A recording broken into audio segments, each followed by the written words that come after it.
Hi. So, today, only one thing I have to tell you that what happens after the delivery. Means there are some preparations which you are doing during the pregnancy when you take pregnancy sessions, and you are a bit aware that how you will see the postpartum, or how will be the things around, or what will happen after the pregnancy or delivery of the baby. But there are certain things which no one prepares you, and they are a bit harsh if I tell you. Why? Because those are totally unexpected and very subjective to take care of them, right? तो मेरा नाम रोशनी है, and I work as a female health coach, and this channel is actually meant to be the place where pregnancy, postpartum, PCOS or perimenopause and menopause problems can be discussed, or we can create an environment where you are not doubting yourself for having any kind of questions. So please drop any comment or any question regarding this, and I will be very happy to include them or talk to you about that. Thank you so much. All right, so those unpredictable things I was talking about, कि जिनके बारे में आपको पता होने के बावजूद you don't know how to take care of those things, right? जैसे स्टार्ट करते हैं फीडिंग से, ठीक है ना? Very misunderstandable thing about breast feeding is कि ब्रेस्ट फीडिंग कब कराना है, ठीक है ना? तो इमीडिएटली पोस्टपार्टम आप ब्रेस्ट फीडिंग शुरू करा सकते हो, ठीक है ना? So again there are misconceptions कि वो नहीं देना चाहिए immediately, but yes, colostrum is the best thing you can give to your baby, ठीक है? अब उस टाइम पे कैसे उस पेन में होने के बाद, उस अगेन हैप्पीनेस वाले मोमेंट में, बट बहुत ही अनसर्टेन होने के बारे में यू आर नॉट अवेयर, है ना? हम बहुत टाइम से वेट करते हैं अपने बच्चे को अपने पास लेने के लिए और उसको फीडिंग कराने के लिए, बट द थिंग इज कि उसको कैसे टैकल करना है वो कभी कभी हार्श हो जाता है। बहुत सारे कमेंट्स होते हैं कि अभी दूध ठीक से नहीं आ रहा है ना? आप बेबी को ठीक से नहीं खिला रहे हो, या फिर फ्रीक्वेंसी कम है, आपका दूध कम बन रहा है। Those are a bit of harsh things कि जिसको आप कंट्रोल नहीं कर पाते। नेक्स्ट थिंग इज कि आपका बॉडी, बहुत सारे बार, क्योंकि मैं प्रीनेटल क्लासेस लेती हूँ, हम बहुत कुछ समझाते हैं, प्रिपरेशन करते हैं कि हमारा body immediately after the birth कैसा होगा, but that weakness, that dependability is very harsh to face actually, है ना? क्योंकि हम अगर नेचुरल डिलीवरी से जाते हैं, वजाइनल बर्थ होता है, फिर भी बहुत वीकनेस होती है बॉडी में। Those parts are literally fragile कि आप बहुत डरते हो even to pass the urine, ठीक है? सेकेंड वे, अगर आपका सी सेक्शन है तो आपको बहुत बार ऐसा लगता है कि अब ये स्टिचेस कैसे नहीं दिखे, ऐसा नहीं हो सकता है कि दोज क्वेश्चंस कि अब ये स्टिच हमेशा रहेंगे, अब कब तक दर्द करेगा, इसको कैसे नॉर्मल बनाया जा सके। Third things are like stretch marks कि अब ये स्ट्रेच मार्क्स कैसे कम होंगे, कब कम होंगे।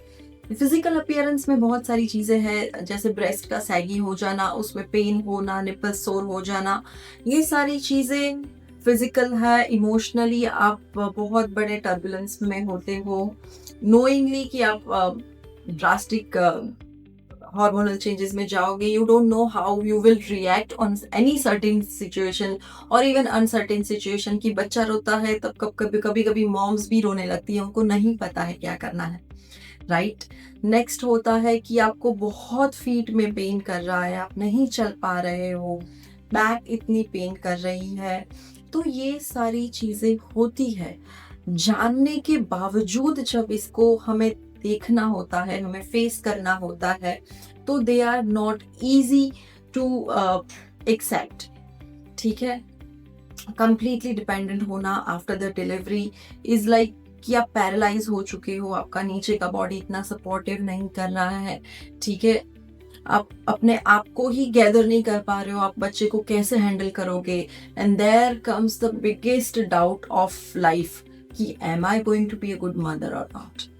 सो and that if that stage with you, तो आपको बहुत बहुत बहुत प्रॉब्लम कर सकता है ये, क्योंकि there is no single incident that can decide कि आप अच्छी मॉम हो या नहीं हो. There will be plenty of situations जहाँ पे आप रिएक्ट कर दोगे, आपको पता होने के बावजूद कि मुझे अभी कुछ नहीं करना है.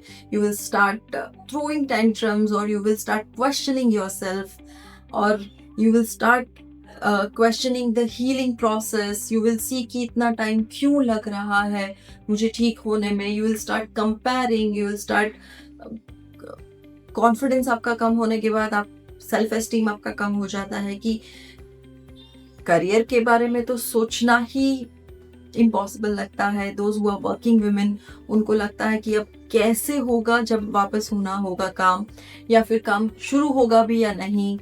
सपोर्टिव एनवायरनमेंट होने के बावजूद you have undergone into very very big change of your life which is irreversible by the way.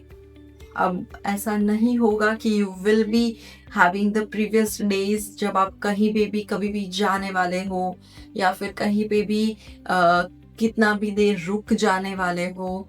आपका कोई भी स्केड्यूल फिक्स नहीं होता है, आपका schedule according to your baby होता है, and that thing is completely going on and on. उसमें कभी ऐसा नहीं है कि there are off days as a mother, ऐसा कभी भी नहीं होने वाला है. Then you start questioning everything. तो इस टाइम पे आपको सिर्फ और सिर्फ 2 चीज करनी है.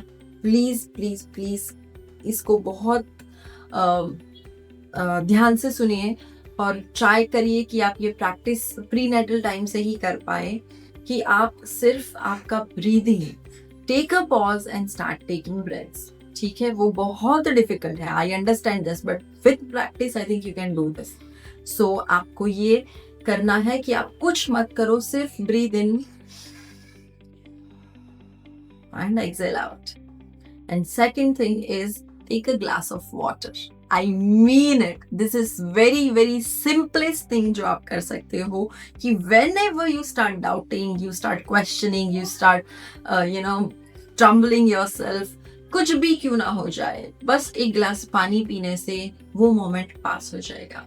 And believe me, this is the most effective method after the pregnancy which you can apply every single time, and it never fails. So my dear new moms, I am here to talk about any discomfort or any taboo which you are facing. Just let me know in the comments. Thank you so much. I'll see you soon.